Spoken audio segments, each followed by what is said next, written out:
जय श्री राधे।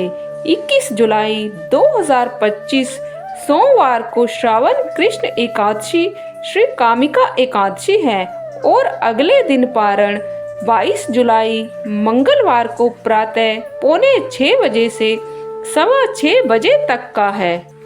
कुंती पुत्र धर्मराज युधिष्ठिर ने श्री कृष्ण से कहा, आपने देवशयनी एकादशी और चातुर्मास के महत्व के बारे में बता दिया है। अब कृपया श्रावण मास के कृष्ण पक्ष में पड़ने वाली एकादशी के बारे में बताएं।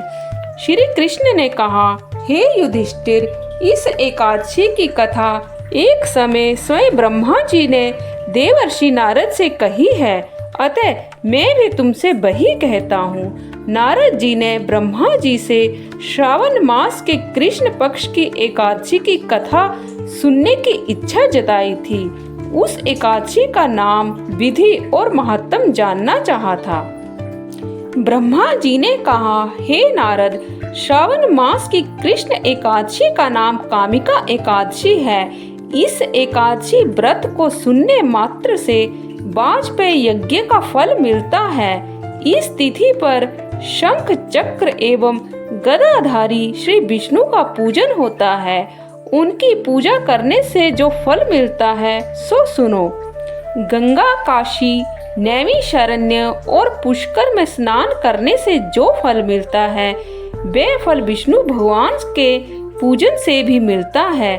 सूर्य व चंद्र ग्रहण के समय कुरुक्षेत्र और काशी में स्नान करने से, भूमि को दान करने से, सिंह राशि के बृहस्पति में आने से, गोदावरी और गंडकी नदी में स्नान करने से जो फल प्राप्त नहीं होता वह प्रभु भक्ति और पूजन से प्राप्त होता है।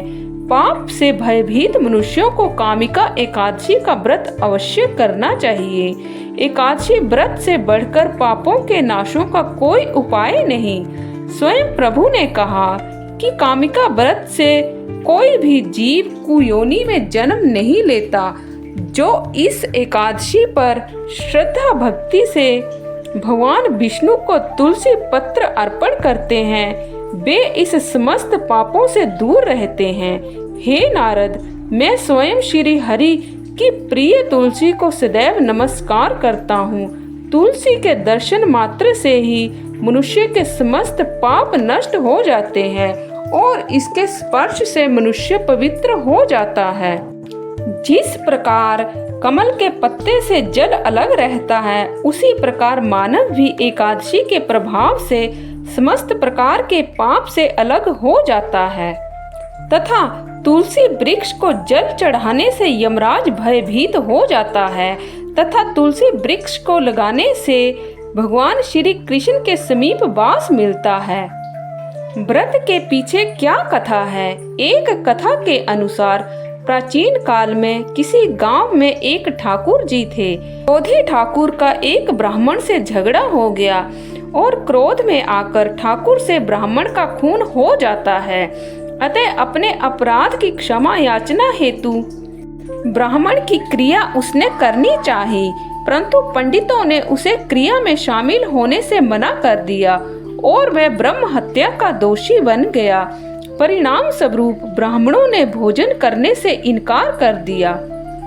तब उन्होंने एक मुनि से निवेदन किया कि हे भगवान, मेरा पाप कैसे दूर हो सकता है? इस पर मुनि ने उसे कामिका एकादशी व्रत करने की प्रेरणा दी। ठाकुर ने वैसा ही किया जैसा मुनि ने उसे करने को कहा था। जब रात्रि में भगवान की मूर्ति के पास वह सो रहा था, तभी उसे स्वप्न में प्रभु दर्शन देते हैं और उसके पापों को दूर करके उसे क्षमा का दान दे देते हैं। कामिका एकादशी की रात्रि को दीप दान तथा जागरण के फल का महात्म चित्रगुप्त भी नहीं कह सकते। जो इस एकादशी की रात्रि को भगवान के मंदिर में दीपक जलाते हैं उनके पितर स्वर्ग लोक में अमृत पान करते हैं तथा जो घी तथा तेल का दीपक जलाते हैं वे 100 करोड़ दीपकों से प्रकाशित होकर सूर्य लोक को जाते हैं। ब्रह्मा जी कहते हैं कि हे नारद, ब्रह्म हत्या तथा भ्रूण हत्या आदि पापों को नष्ट करने वाली इस कामिका एकादशी का व्रत मनुष्य को यत्न के साथ करना चाहिए। कामिका एकादशी के व्रत का महत्व श्रद्धा से सुनने और पढ़ने वाला मनुष्य सभी पापों से मुक्त होकर विष्णु लोक को जाता है। तो आज के लिए बस इतना ही। कल फिर आपसे भेंट होगी। तब तक के लिए जय श्री राधे।